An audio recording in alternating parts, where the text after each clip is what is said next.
Hello everybody, I'm currently in Mito.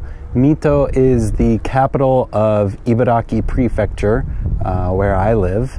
I decided to bike down here today just because I wanted to bike down here for a while. It's about 25 kilometers away from where I live if you go the most direct route. I of course did not go the most direct route. Instead I went about, I don't know, maybe 33 kilometers or so. As you can see, I am currently by a lake. I believe it's called Lake Semba Lake. And I actually have it on the map here. And Kairakuan Park. So this is the lake. All right, it's very, very pretty. You can see over there in the distance is Mito, like downtown Mito. So I'm gonna bike around a little bit and see what I can see. This lake looks very busy, so I probably won't be going very fast, but that's okay. It'll give me some time to talk. But before I do, I just want to say thank you to my buddy Sean and also my aunt Elaine back home in the USA for sending me peanut butter. I got 2 different packages with peanut butter, and I was very excited. And I also got coffee from Sean, so I'm going to get a French press and have some delicious Pete's coffee. So thank you both very much. Peanut butter is great, and it made me happy. It made my week. So here we go. Let's bike around. Okay, so I actually recorded this video 3 weeks ago. Sorry for the delay.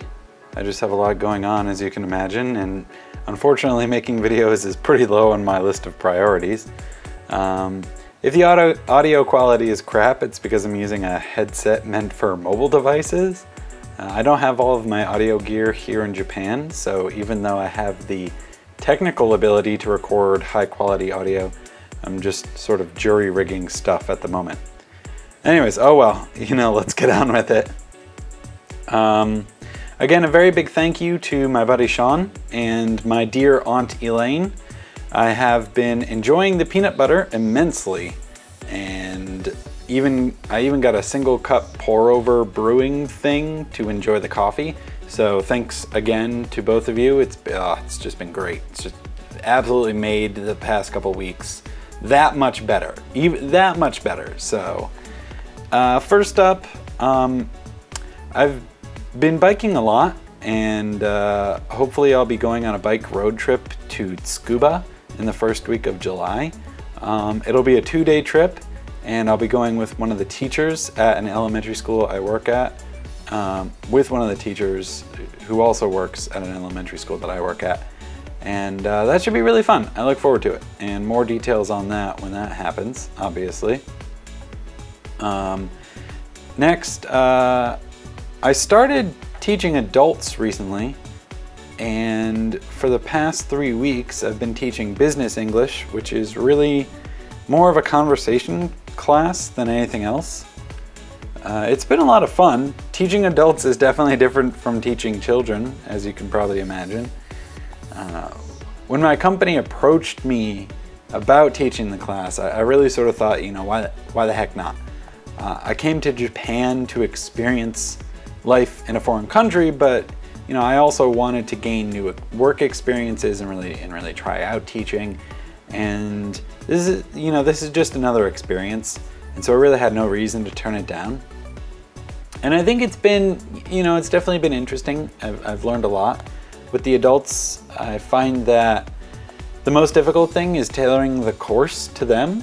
There are only 4 students in the class compared to the 30 or so students per class at my elementary schools and junior high school. So I get to interact with the individual students a lot more, but this means that I have to be more attentive to their needs and put more thought into the lesson plans. And there's also the fact that the English abilities of the students varies from student to student, and so that's a lot more challenging. But I think I'm starting to really understand what they need now. Unfortunately, there's only 12 weeks in this particular course, so we're already down 3 weeks.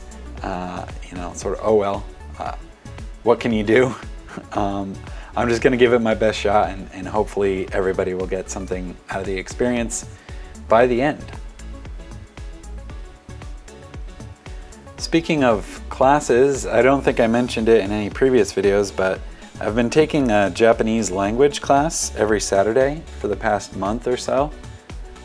I'm constantly thinking about what I have to do to become better at Japanese, and I think that I need more practice speaking and listening. So that's why I'm taking the class, and also doing a language exchange over Skype. And you might be thinking, you know, wait, don't you live in Japan? Aren't you using Japanese every day? And, you know, yes, I am, but it's sort of like a yes and no.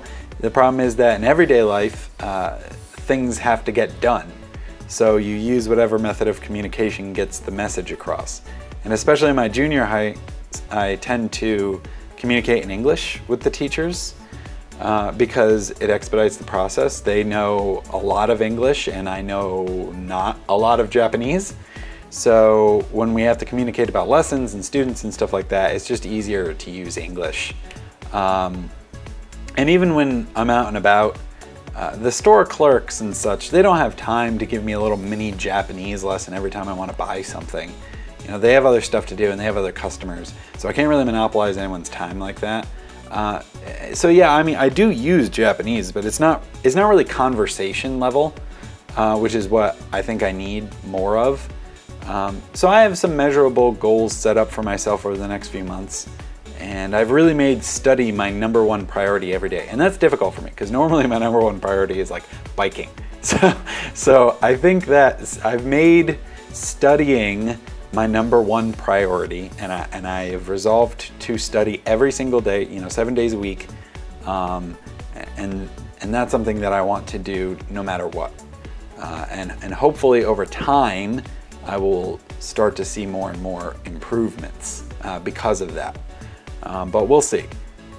You know, interestingly enough, also in regards to the Japanese language class that I'm taking on Saturday, I met someone who lives in the same apartment building as I do, who is also taking the class. And you know, when you meet another foreigner taking the same Japanese language class as you, who also lives in the same apartment building as you do, you know it's a small world, right? It's so coincidental. But anyways, so she's from Vietnam, and I've hung out with her and some other Vietnamese people here. And they're all really cool, they're all really nice. And what I really like about that, the whole experience with, you know, hanging out with them and talking to them and stuff, is I never imagined that I would live in Japan and get to meet and talk with Vietnamese people, right? I never imagined that I would be in Japan having a conversation with a Vietnamese person about Vietnam. And it's just, you know, it's just absolutely, it's sort of mind-boggling that this, not really mind-boggling, but it's really cool, it's really interesting, and these sort of random fun things that happen to me have really made my experience here that much more interesting, you know. And I feel like I'm really only at the starting point, and I know that once I really start to get out there more and use more Japanese and go to more places and meet more people, that things will just keep continuing to happen. But that's just something that's really kind of coincidental, but also really cool at the same time, that happened to me recently. So you know, I'm happy about that. And so yeah, I'm looking forward to seeing how the class goes. I think it'll be good. It's very one-on-one, so I think that it will be good conversation practice, especially the more in depth I get. Another thing that happened recently was my junior high school students, the third year students, went to visit Kyoto, I think a little over a week ago at this point. And it was really cool to hear about their trip, partly because they had to write about it in English for class, but also just, you know, asking them how was it, you know, in between classes and during lunchtime and stuff. And I definitely want to visit Kyoto at some point when my Japanese is better and I get to take in all the historical sites and really understand everything a lot more. One really cool thing was that I got some omiyage from students and one of the teachers. Omiyage is like a souvenir. It's a big part of Japanese culture when it comes to traveling to other places. You get omiyage for your coworkers and friends and stuff like that. And quite often it's food. So I got a little tamago sushi keychain from two of the students. And tamago sushi is a egg sushi. So it's pretty cool. It's pretty cute. And that was really nice of them. And I also got some yatsuhashi from one of the teachers. Yatsuhashi is a really famous Japanese, I guess it's a sweet, I guess to me it's more of like a pastry, but it's a really famous pastry thing that I've heard a lot about. And that was really, really awesome. It's like a cinnamon flavored thin pastry with a little bit of sweet bean filling in it, and it's really good. It's very different from other things that I've had in the US, but it's still really delicious, and I would definitely recommend it to anyone.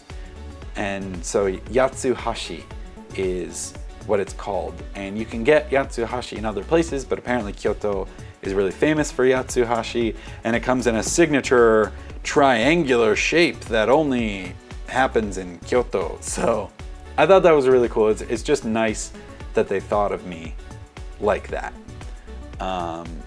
So yeah, I think that's about it for now. I will try to crank out another video when I can, but really no promises as to when that will be. I hope that everyone is doing well. And yeah, I'll talk to you guys at some point in the future. All right, bye-bye.